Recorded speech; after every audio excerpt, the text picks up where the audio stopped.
Maravilhoso dia na paz do Senhor. Eu quero meditar sobre Êxodo 19, versículo 5, que diz assim: Agora, pois, se diligentemente ouvirdes a minha voz e guardar o meu conserto, então serei minha propriedade peculiar dentre todos os povos, porque toda a terra é minha. Deus está dizendo que a terra é dele, tudo que há nessa terra é dele. Então nós somos dele, né? Nós somos propriedade de Deus. Agora tem alguns requisitos, né, para que Deus cuide da gente, como cuidou desse povo. O que é que Deus fez com esse povo? Eu vou falar algumas coisas para você. Quando nós olhamos para Deus e pelo que ele já fez por nós, né, pelos testemunhos que ele já nos marcou, quando nós olhamos para o nosso passado, né, e vemos a mão de Deus agir na nossa vida, através até do nosso nascimento, até de nos ter escolhido desde lá do ventre, né? Então, Deus falou para o povo dele, para o povo de Israel: olhe para trás o que eu fiz por vocês. Aí o que que Deus fez por aquele povo? Versículo 4 diz que ele destruiu os egípcios. Ele destruiu todos os egípcios. Ele tirou todos os inimigos da frente de Israel, para Israel passar livre, para Israel passar em paz. Então, se tem algo ou alguém que está impedindo a sua trajetória, você pode ter certeza que Deus vai tirar do caminho, porque você é propriedade peculiar de Deus, pertence só a Deus. Outra coisa que Deus fez com aquele povo: o povo saiu do Egito com despojos, né? Saiu do Egito com bens materiais, com ouro, com prata, saiu do Egito carregando os seus despojos, tudo aquilo que sobrou dos egípcios, que Deus tirou e deu na mão do povo pelos 400 e poucos anos, 30 para ser mais exato, 430 anos para ser mais exato, de escravidão ali naquele país, naquele lugar, trabalhando de graça para os egípcios, construindo de graça para os egípcios. Outra coisa que Deus faz quando nós somos propriedade de Deus: ele livrou das pestes, ele livrou o povo de Israel das pestes. As pestes, as pragas, que está lá no Êxodo, só pegava nos egípcios, só pegava nos animais dos egípcios, só matava a gente do lado dos egípcios. O povo de Deus tinha proteção. Então você tem proteção de Deus, você tem livramento de Deus. Os egípcios, que representam o mundanismo, as coisas que esse mundo tem, Deus está dizendo que vai livrar, que vai tirar. Deus está dizendo que você não vai sair dessa guerra, dessa escravidão, dessa luta sem nada. Deus está prosperando a tua vida, a tua casa, mas não aconteceu ainda, mas vai acontecer. Então Deus livra das pestes, todas as pestes que assolam esse mundo nos tempos atuais. Deus está dizendo que dá livramento para o povo dele, que ele tem como propriedade peculiar. Outra coisa: Deus alimentou aquele povo no deserto. No deserto tinha alimento de Deus, né? Tinha alimento de água, tinha alimento de pão, tinha alimento de cordoniz, tinha alimento de tudo. Deus não deixou de alimentar aquele povo no deserto. No meio do deserto as roupas não envelheceram, as chinelas também não se quebraram. No meio do deserto tinha provisão de Deus, tinha o milagre de Deus na vida daquele povo. Outra coisa que Deus fez por aquele povo e que faz também você receber tudo isso, porque você é propriedade de Deus. Se não é, daqui a pouco eu vou falar para você como ser propriedade de Deus. Outra coisa, ele alimentou o povo. Outra coisa que ele fez e está fazendo: ele vai alimentar a sua vida, a sua casa, a sua família. Não se preocupe, porque Deus tem alimento para nós. Outra coisa, ele abriu o mar para o povo passar. O povo via-se em calamidade, olha para trás, vê os egípcios vindo para matá-los. Olha para frente, vê um grande mar. O que fazer? Deus dá autoridade para Moisés tocar nas águas, as águas se abrem, o povo passa a seco caminhando, e o povo vai caminhando. Daqui a pouco, quando o povo olha para trás, vê aquele mar se fechando, e todos os egípcios que iam contra o povo, atrás do povo para matar, para oprimir, foram todos mortos naquela avalanche de água salgada se fechando naquele mar. Outra coisa que Deus faz quando nós somos propriedade peculiar de Deus: ele nos trouxe até ele. Está no versículo 4 aí. A Bíblia diz que ele nos trouxe até ele. Então Deus nos traz até ele para nós o buscarmos, para nós o adorarmos, mas nós temos o livre-arbítrio de querer adorar esse Deus. Nós temos o livre-arbítrio arbítrio de acreditar nesse Deus, de confiar nesse Deus, de deleitar nesse Deus, de depositar a nossa confiança plena no Senhor. Agora, o que eu tenho que fazer para me tornar essa propriedade, para me tornar esse filho, né? Não apenas por adoção física, mas uma adoção espiritual, né? Que Deus nos sustenta, nos adota, nos chama como filho, além de ser nosso Criador, nós estávamos afastados de Deus. Então, o que eu tenho que fazer? Aceitar. Aceitar o quê? Jesus, o seu Filho, como o único e suficiente Salvador da nossa alma. Só a Ele temos que adorar, só a Ele temos que depositar a nossa confiança, só a Ele temos que pedir, só Ele é o nosso intercessor, não tem intercessora, não tem outro jeito, não tem outro meio, não existe purgatório, não precisa nada disso. Jesus é o nosso intercessor. Tudo que devemos pedir, temos que pedir para Ele, agradecer a Ele. No versículo 5 diz assim: o que tenho que fazer para me tornar esse filho de Deus, né? Primeiro, aceitá-lo, depois no versículo 5 diz, ouvir a voz de Deus, a palavra, né? A palavra, ela gera fé. Ouvir a voz de Deus. Se perguntar para qualquer pessoa de qualquer religião, você tem fé? Ela vai dizer que tem. Mas a verdadeira fé, essa fé que eles dizem que tem, é uma fé natural. Mas a fé sobrenatural só vem, a Bíblia diz, só vem por ouvir a palavra e a palavra de Deus. É ela que gera fé e a fé gera o milagre. Não tem como a pessoa dizer que tem fé sem não ouvir a palavra de Deus, se não for praticante da palavra de Deus. Outra coisa, o que eu tenho que fazer para me tornar esse filho de Deus? Guardar o concerto, obedecer o concerto é a palavra, obedecer a palavra, obedecer a Deus, servir a Deus. Outra coisa, receber herança, ele diz, toda a terra é dele, e o que tem na terra, ouro, prata, alimentação, tem tudo.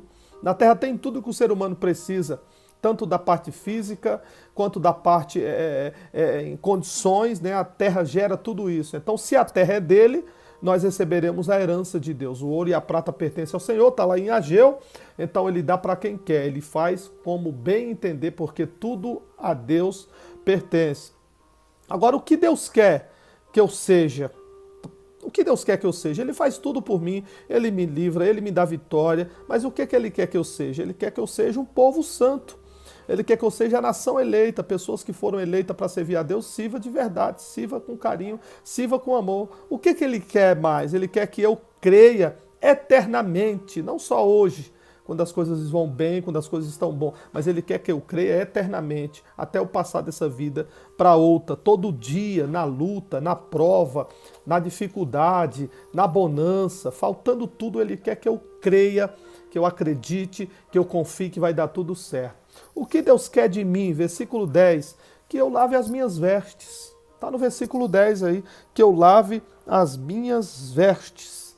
Que as minhas vestes estejam lavadas no sangue do Cordeiro, que eu seja perdoador, que eu perdoe, que eu peça perdão, né, que eu ame mais, que eu faça mais a vontade de Deus e que eu esteja limpo diante de Deus, que eu não ande falando o que está escrito lá em Gálatas, julgando, olhando, pensando, pecando nos pensamentos. Não, Deus quer que eu lave as minhas vestes no sangue do Cordeiro, pedindo perdão dos meus pecados. E depois que nós estejamos prontos, né? Para quê? Para que Deus desça, como diz aqui o texto, para que Deus desça e o que acontece quando Deus desce em prol das nossas vidas? O que acontece quando Deus desce? A voz de Deus, ela se manifesta na nossa vida, ela se manifesta na nossa casa. Porque a Bíblia diz que houve trovões, na continuação do texto, houve trovões, houve relâmpagos, né? E o que significa trovões?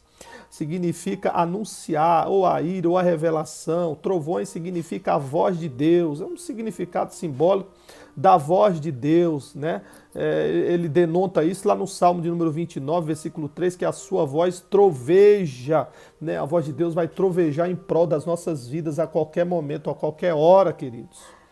E ele diz também que fala sobre relâmpagos, trovões, nuvens, o relâmpago, 30 graus, 30 mil graus aquecidos. Já imaginou? O aquecer desse relâmpago é mais quente do que certas camadas, né, que existe na Terra, né, entre aspas, vulcões, né, e outras coisas a mais. É quente demais. Então, o que significa relâmpago no mundo espiritual para nós?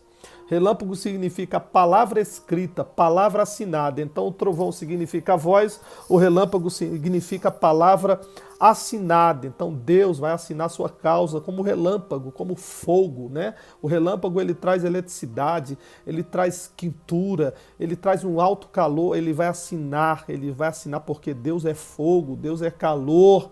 Louvado seja Deus. E a nuvem, né, que fala também nesse texto, sequência dele, é proteção, né? Ela protege contra o calor, ela protege contra o frio, ela traz chuva sobre a sua casa, sobre a sua vida, sobre a sua família. A nuvem também é importante. E também o texto fala sobre buzina forte para estremecer, né?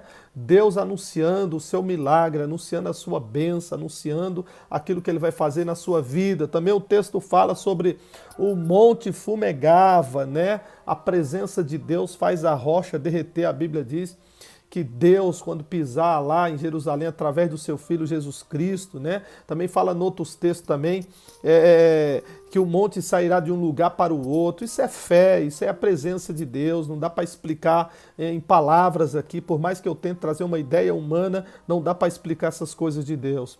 E ele diz também que vai haver fogo, né? Vai haver fogo. A voz de Deus separa, são labaredas, né? Queima o pecado, queima as coisas erradas, né? A voz de Deus é como fogo mesmo, ela entra dentro de nós, queima nosso coração, a nossa vida. E fumaça subindo são as nossas orações que vão como incenso suave diante de Deus, aonde Deus respira, né? Aonde Deus respira e recebe as nossas orações. E depois de tudo isso, o que acontece, pastor Luciano? A Bíblia diz que tudo vai tremer. Deus vai fazer tremer na sua casa, na sua vida, no seu ministério, no seu lar, no seu trabalho, aonde você precisar. Deus vai entrar com providência, vai tremer. Quando Deus desce, vai tremer. Glória ao nome de Jesus. Agora, por que tudo isso? No versículo 20, para Deus chamar Moisés, olha só que interessante, e descendo o Senhor sobre o monte Sinai, sobre o cume do monte, chamou o Senhor a Moisés o cume do monte, e Moisés subiu. Então Deus manifesta tudo isso para dizer para Moisés, Moisés, vem aqui, sobe aqui um pouquinho, Moisés, no monte, sobe aqui, Moisés, que eu quero falar com você, Moisés, sobe aqui que eu quero entregar algo para vocês. E Moisés sobe.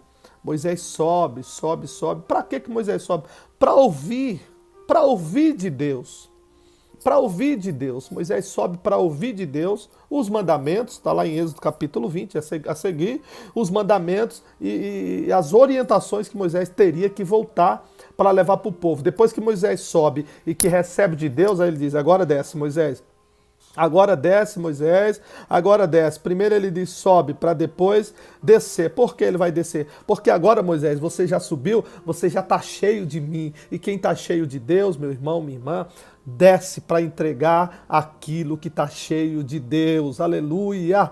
Louvado seja o nome do Senhor. Tem momento que Deus manda a gente descer na olaria, mas tem momento que Deus manda sobe para ficar mais alto, para ouvir a minha voz, para depois você descer e entregar tudo aquilo que eu tenho para fazer na vida das pessoas, né? Então ele diz assim, sobe para nos ouvir. E de repente Moisés desce e depois Deus chama ele para subir e de repente ele sobe também com Arão, né? Então às vezes a gente sobe e às vezes leva alguém conosco para subir, para receber esse algo de Deus, né? Deus anuncia as leis, anuncia os mandamentos e lá no capítulo de número 23, versículo 22, ele diz assim, mas se diligentemente ouvires a sua voz e fizer tudo o que eu disser, então serei inimigo dos teus inimigos e adversário dos teus adversários. Então os seus inimigos, os meus inimigos espirituais e físicos, não precisa você sair no braço, deixa na mão de Deus. Entrega na mão de Deus, porque o teu inimigo é inimigo de Deus. O teu adversário é adversário de Deus. Não saia à afronta. Peninha afrontava Ana, Ana ia para o templo orar, entregar a vida a Deus, entregar os propósitos a Deus. E o que é que Deus fez na vida de Ana? A Bíblia diz que o Senhor se lembrou dela. Então não saia à afronta com nada nem com ninguém. Entrega na mão de Jesus, porque Ele é adversário dos teus adversários, é inimigo dos teus inimigos. E a Bíblia diz que Deus se lembrou de Ana. Deus se lembrou de você nesta manhã, neste dia, nesta hora, nessa tarde, nessa noite. Deus se lembrou de você. E sabe o que é que ele diz lá no versículo 22 a seguir? Porque o meu anjo irá adiante de ti. Deus tem um anjo que vai adiante de nós, abrindo os caminhos, tirando os ferrolhos, tirando as portas de bronze, as portas de ferro, para você passar e receber vitória. Amém? Deus abençoe sua vida em nome de Jesus. Pai, abençoa cada um, cada uma que ouvir esse áudio, que escutar esse vídeo, Senhor. Dá vitória para ela neste dia, nesta hora. Cobre ela com teu sangue, Senhor. Abençoando, Senhor, em tudo aquilo que ela colocar a mão, em tudo aquilo onde ela andar. Que ela possa te aceitar, que ela possa te adorar, que ela possa bendizer o teu santo nome e te servir com alegria e com verdade. Deus abençoe o seu dia, em nome de Jesus. Amém.